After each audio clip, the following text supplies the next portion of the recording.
The train whistle pierced the silence of the Montana prairie as Margaret Nelson clutched the crumpled letter in her trembling hands, her other palm resting protectively over the slight swell of her abdomen. 4 months pregnant, and heading west to marry a man she'd never met, a desperate gamble for a woman with nowhere else to turn. The year was 1878, and the sprawling Montana Territory still represented the wild frontier of America. Margaret Maggie, to those who knew her, had left behind the smoking ruins of her life in Boston. At 22, she had believed herself in love with Thomas Harrington, the son of her father's business partner.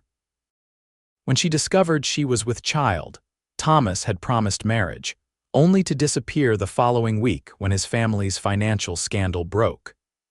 Disowned by her own family for the shame she'd brought upon them, Maggie had answered an advertisement in the newspaper from a rancher seeking a bride.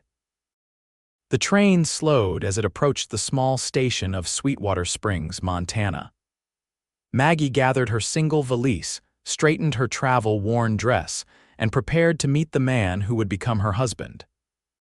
She had been honest in her correspondence with Yates Nichols, telling him of her condition, expecting rejection. Instead, his reply had been simple: "The child will want for nothing, it will be our child now." The platform was nearly empty as Maggie descended from the train, save for a tall figure leaning against a post.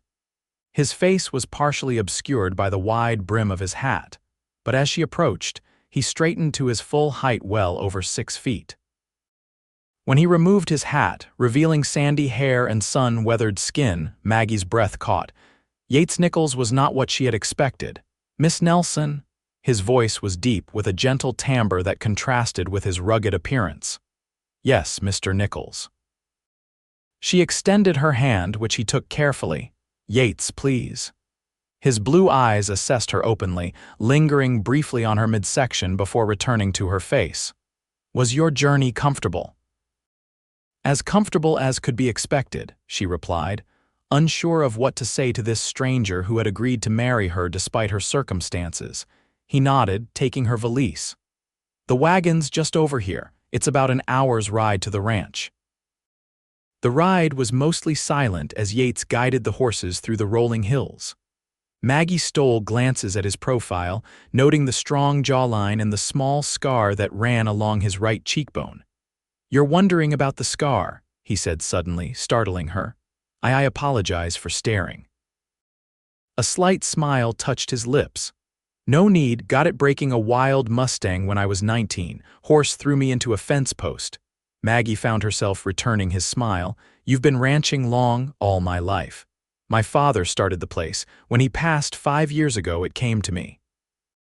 "And you've been alone since then?" Yates kept his eyes on the trail ahead. "Not entirely. Got hands that work the cattle, but the house has been quiet, yes." They crested a hill and Maggie gasped at the view before her. A sprawling valley stretched out, dotted with cattle. In the distance stood a substantial log home, smoke curling from its chimney with several outbuildings and corrals surrounding it. The Lazy N Ranch was larger than she had imagined. "It's beautiful," she breathed. "It's home," Yates replied simply. As they approached the main house, a woman emerged onto the porch, wiping her hands on her apron. "That's Mrs. Abernathy," Yates explained. "She comes 3 times a week to cook and clean. I asked her to prepare something special for your arrival, Mrs."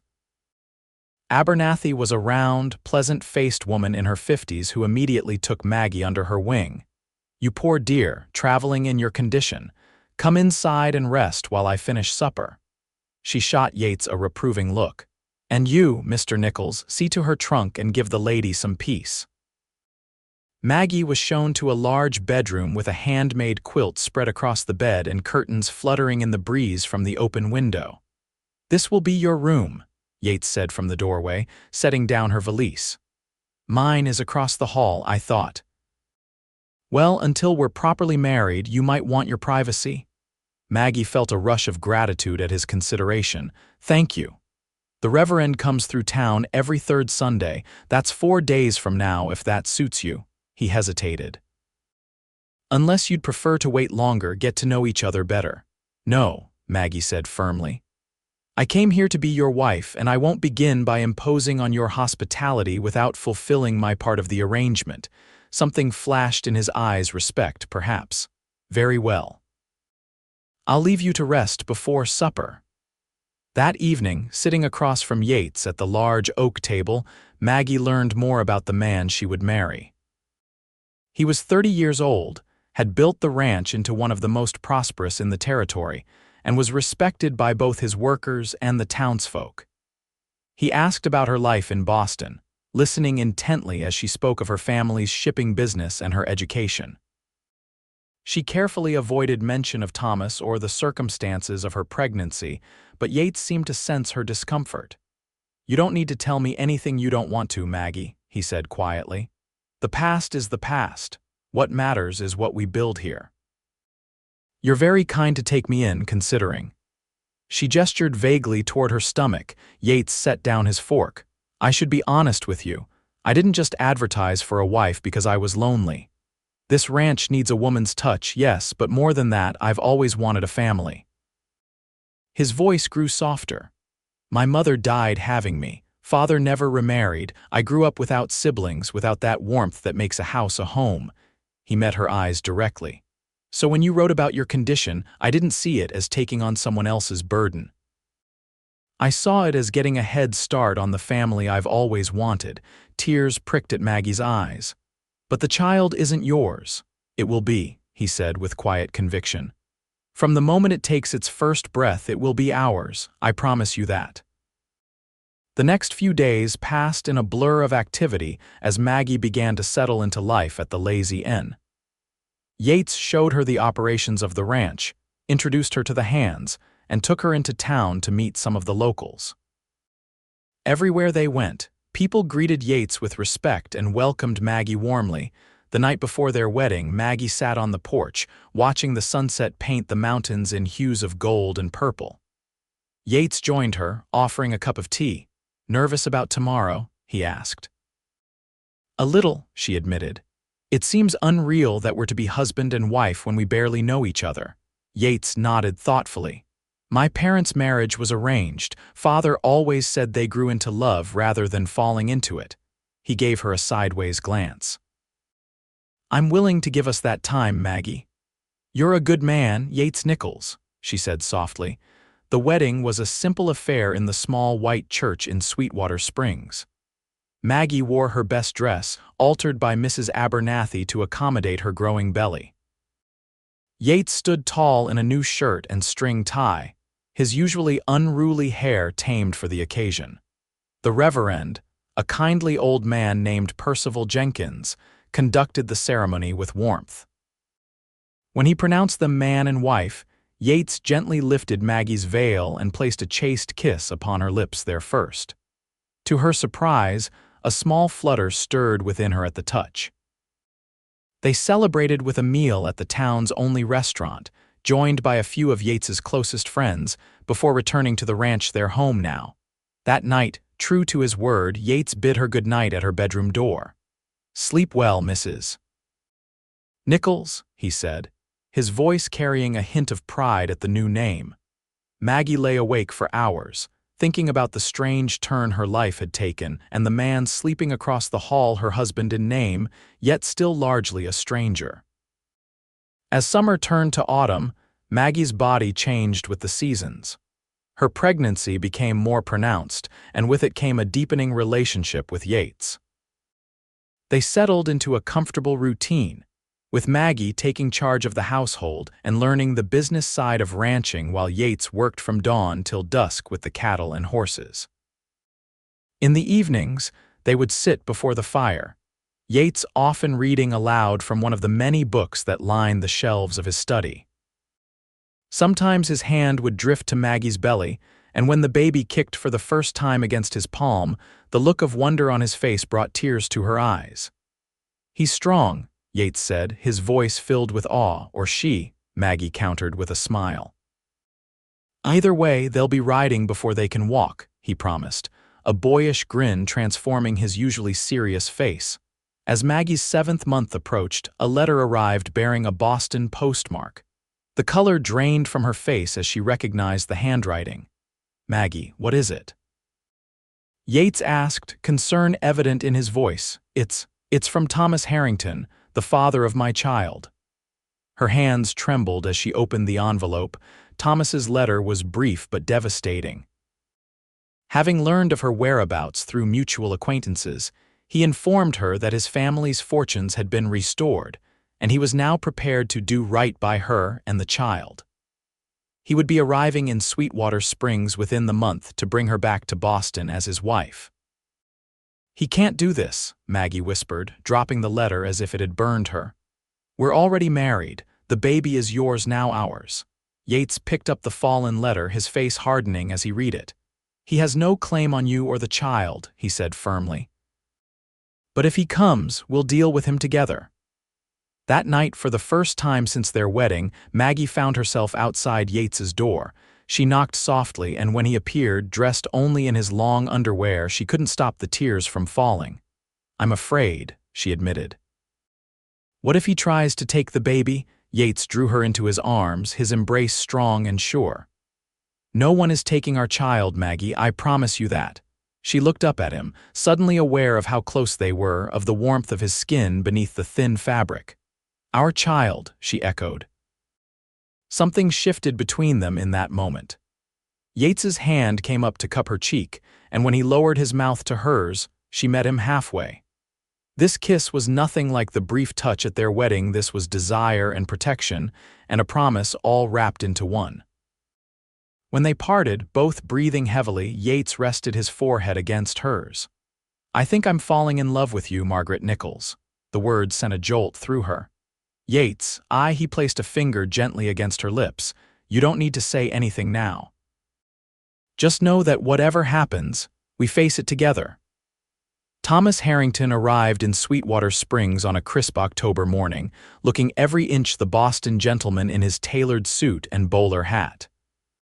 He cut an odd figure against the backdrop of the frontier town, drawing curious stares from the locals as he inquired after Margaret Nelson.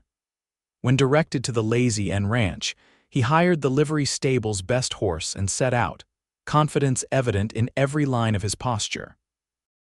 Maggie was in the kitchen, kneading bread dough, when the sound of an approaching rider caught her attention. One look out the window confirmed her worst fears.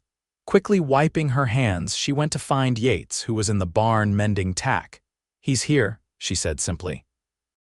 Yates nodded, setting aside his work. "Let's meet him together."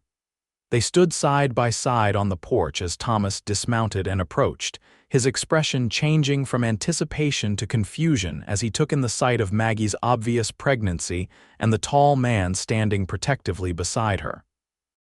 "Margaret," Thomas called, stopping at the foot of the steps. "What is the meaning of this? Who is this man?" Maggie lifted her chin. "This is my husband, Yates Nichols." "Yates, this is Thomas Harrington." Thomas's face reddened. "Husband, but that's impossible. You're carrying my child."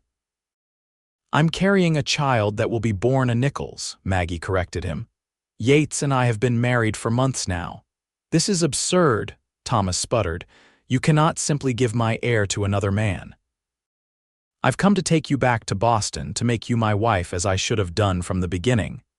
Yates stepped forward, his voice dangerously calm. "Mr. Harrington, my wife has made her position clear. She is not going anywhere with you." Thomas sneered. "Your wife."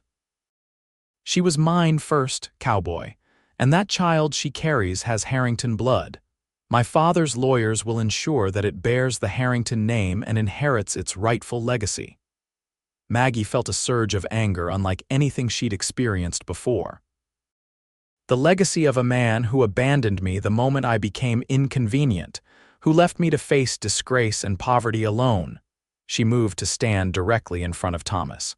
"You had your chance, Thomas. You chose to run. I chose to build a new life. With some uneducated rancher in this God-forsaken wilderness?" Thomas scoffed. "Be reasonable, Margaret. Think of the child's future." "I am," she said firmly. "And that future is here with a father who wanted this baby before it was even born. Who calls it our child and means it with every fiber of his being." Thomas's expression darkened. I see I'll need to pursue this through legal channels. Rest assured, Margaret, this isn't over. Yates took a step closer, towering over the Boston man. I think it is. You see, Mr. Harrington, out here we have a different understanding of responsibility. When a man makes a promise, he keeps it. When he creates a life, he stands by it from the beginning, not when it becomes convenient. Are you threatening me? Thomas demanded. No, Yates replied evenly. I'm explaining how things work in this God-forsaken wilderness, as you called it. Now, I suggest you get back on that horse and ride away while you still can. Thomas looked from Yates's implacable face to Maggie's determined one and seemed to deflate slightly. This isn't the end of it, he muttered, turning back toward his horse. For your sake, I hope it is, Yates called after him. Because if you come back here trying to take what's mine, my wife or my child, you'll find that Montana justice works a lot faster than those Boston lawyers of yours. They watched in silence as Thomas rode away, his rigid back betraying his anger. When he disappeared from sight, Maggie let out a breath she hadn't realized she was holding. Do you think he'll really try to take the baby? She asked, her hand instinctively covering her swollen belly. Yates turned to her, his eyes softer now. He can try, but I meant what I said, Maggie. No one is taking our child. She looked up at him, seeing the determination in his face, and realized with sudden clarity that the feelings that had been growing in her these past months had crystallized into something unmistakable. I love you, she said simply. Yates's eyes widened, and then his face broke into the most beautiful smile she had ever seen. He gathered her into his arms, mindful of her belly between them. I've been waiting to hear those words, he murmured against her hair. I love you too, Maggie. You and this little one have given my life meaning I never knew was missing. That night, Maggie moved her things across the hall. For the first time, they shared a bed as true husband and wife, Yates's gentle hands exploring her changed body with reverence and desire. 2 weeks later, Thomas Harrington returned to Sweetwater Springs, this time accompanied by a lawyer from Helena. They arrived at the ranch unannounced, finding Yates and 2 of his hands mending a corral fence. Mr. Nichols, the lawyer began pompously, I've been retained by Mr. Harrington to negotiate the terms of his child's future. We have documentation of Mr. Harrington's prior relationship with Miss Nelson and Mrs. Nichols, Yates corrected firmly. Yes, well, regardless of her current marital status, the child she carries is legally Mr. Harrington's heir. We are prepared to be generous in our settlement. Yates set down his hammer and faced the 2 men squarely. There's nothing to settle. Margaret is my lawfully wedded wife. Under territorial law, any child born during our marriage is legally mine. The lawyer cleared his throat. That's not entirely accurate when there is clear evidence of paternity established before the marriage. Show me the evidence, Yates challenged. Show me one letter where he claimed the child or offered marriage before abandoning her. Thomas shifted uncomfortably, and the lawyer frowned.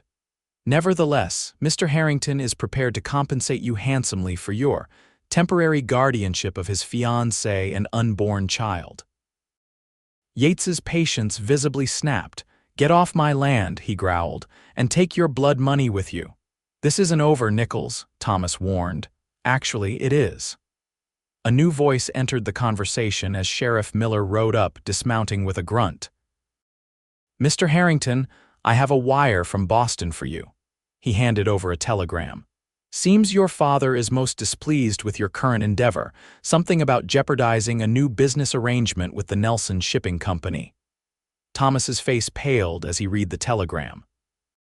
His father demanded his immediate return to Boston, threatening disinheritance if he pursued his ill-advised claim on the Nelson girl. Your father apparently reconciled with Maggie's father, the sheriff explained. They've merged their businesses and neither wants this unpleasantness to continue. The lawyer looked expectantly at Thomas, who crumpled the telegram in his fist. This is not over, he repeated weakly. I believe it is, Sheriff Miller said firmly. Now, I suggest you both take the afternoon train back to Helena, before I have to consider whether you're trespassing on Mr. Nichols's property." 2 months later, with the threat of Thomas Harrington long behind them, Maggie went into labor during a fierce Montana blizzard. With the doctor snowed in at a distant ranch, it was Mrs. Abernathy who took charge, directing Yates and the ranch hands like a general commanding troops. After 16 hours of labor, Maggie gave birth to a healthy baby boy with a shock of dark hair and lungs powerful enough to be heard throughout the house.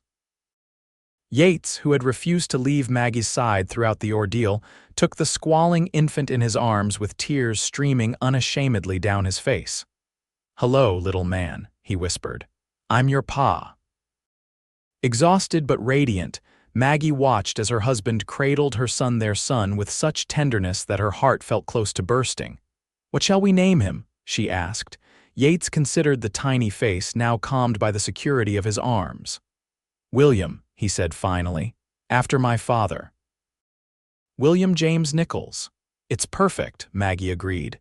Mrs. Abernathy shooed Yates from the room to let Maggie rest, but not before he placed the baby in her arms and a gentle kiss on her forehead. "Thank you," he murmured against her skin. "For what?" "For answering my advertisement. For coming west, for giving me a family." In the months that followed, William Billy, to his adoring father, thrived under the love and care of his parents. His dark hair and eyes clearly marked his biological heritage, but in every way that mattered, he was Yates Nichols's son. Maggie watched with joy as Yates spent every spare moment with Billy, rocking him to sleep, taking him along to check the herd in a special sling Mrs. Abernathy had fashioned, and telling him stories about the ranch he would someday inherit. On Billy's first birthday, with the ranch hands and half the town gathered to celebrate, Yates took Maggie aside, leading her to the old oak tree that stood sentinel at the edge of their property. "I have something for you," he said, producing a small wooden box from his pocket. Inside lay a delicate gold locket. When Maggie opened it, she found a tiny portrait of Billy on one side and Yates on the other. "It's beautiful," she breathed.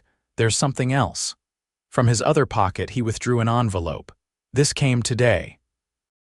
The letter inside was from Thomas Harrington, dated 2 weeks prior. In formal language, he relinquished any claim to William James Nichols, acknowledging Yates as the child's legal and rightful father. He also mentioned his recent marriage to a Boston socialite and expressed his wish that this communication be the last between them. "He's really letting go," Maggie said, relief washing through her. "He never had a hold," Yates replied.